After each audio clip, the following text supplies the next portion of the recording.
दोस्तों, general knowledge एक बहुत बड़ा विषय है और जनरल नॉलेज सीखने की कोई सीमा नहीं होती। यह एक मल्टी डायमेंशनल विषय है जो सभी विषयों का ज्ञान प्रदान करके अपनी सामान्य जागरूकता बढ़ाने और बेहतर रोजगार प्राप्त करने में मदद करता है। आज के इस एपिसोड में पूछे गए 10 प्रश्नों के उत्तर भी साथ में ही दिए जा रहे हैं। दोस्तों, इसके साथ ही इस वीडियो में बताएंगे कि सांप के जहर को भी काट देता है ऊंट का आंसू, रिसर्च में चला पता, दुबई की CVRL में हो रहा शोध, जल्दी ही परिणाम आने की उम्मीद। आपको यह वीडियो पसंद आए तो अपने इस चैनल को सब्सक्राइब और लाइक जरूर करें। दोस्तों, आज का पहला प्रश्न है, भारत में लोकतंत्र की स्थापना कब हुई थी?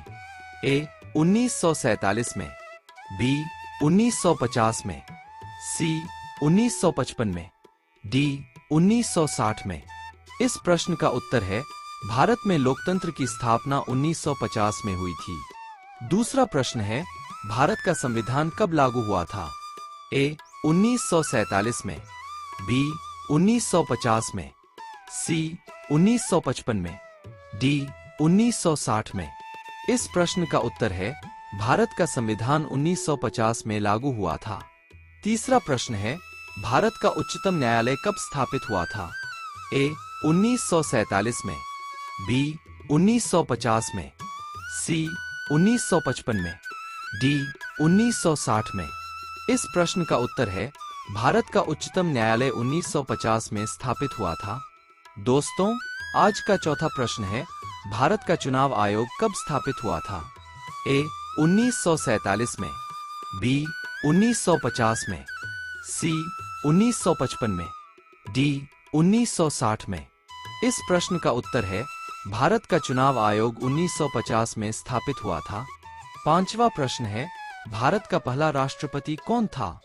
ए डॉक्टर सर्वपल्ली राधाकृष्णन, बी वीवी गिरी, सी डॉक्टर राजेंद्र प्रसाद, डी जाकिर हुसैन।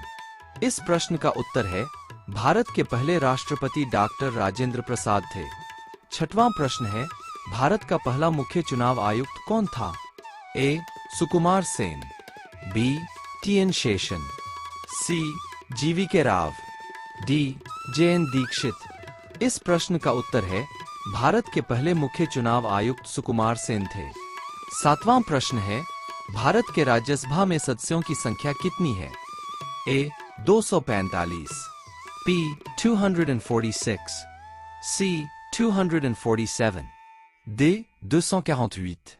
इस प्रश्न का उत्तर है भारत के राज्यसभा में सदस्यों की संख्या 245 है। आठवां प्रश्न है, भारत का सबसे छोटा राज्य कौन सा है?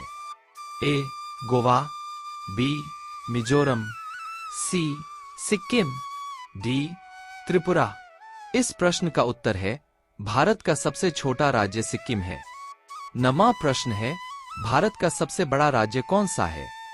ए राजस्थान, बी मध्य प्रदेश, सी उत्तर प्रदेश, डी महाराष्ट्र। इस प्रश्न का उत्तर है भारत का सबसे बड़ा राज्य राजस्थान है। दोस्तों, आज का अंतिम प्रश्न है, काशी विश्वनाथ मंदिर का निर्माण किसने करवाया था?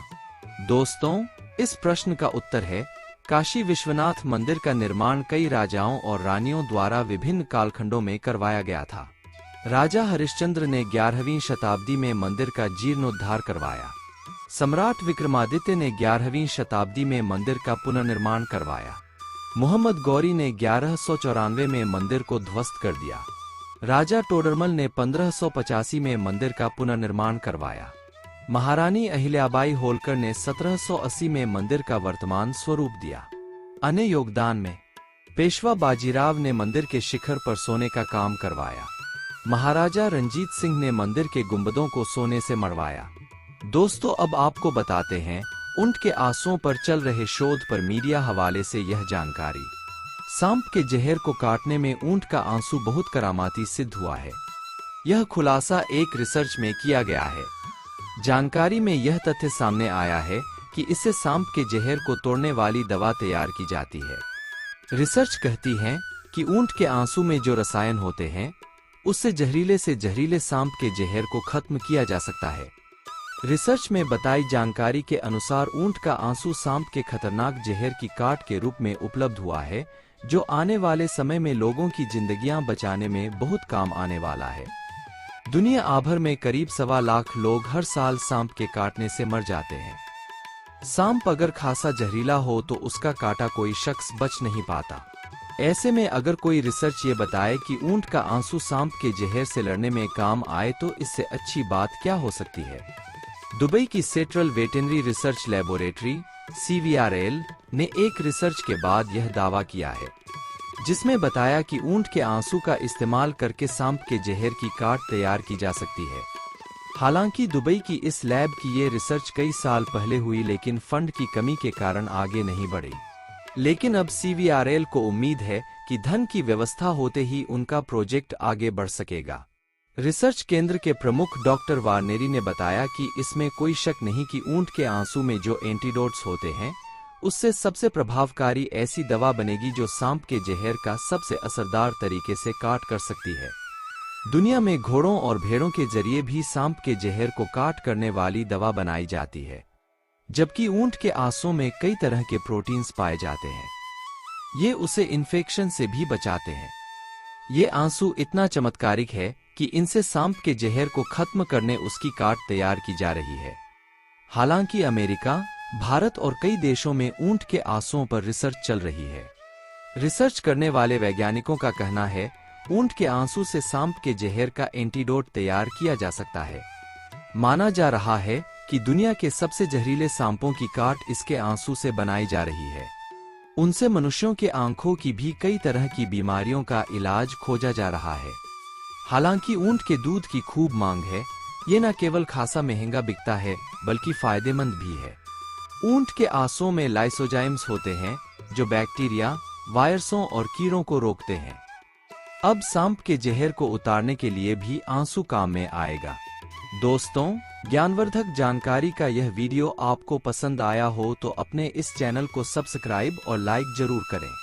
धन्यवाद।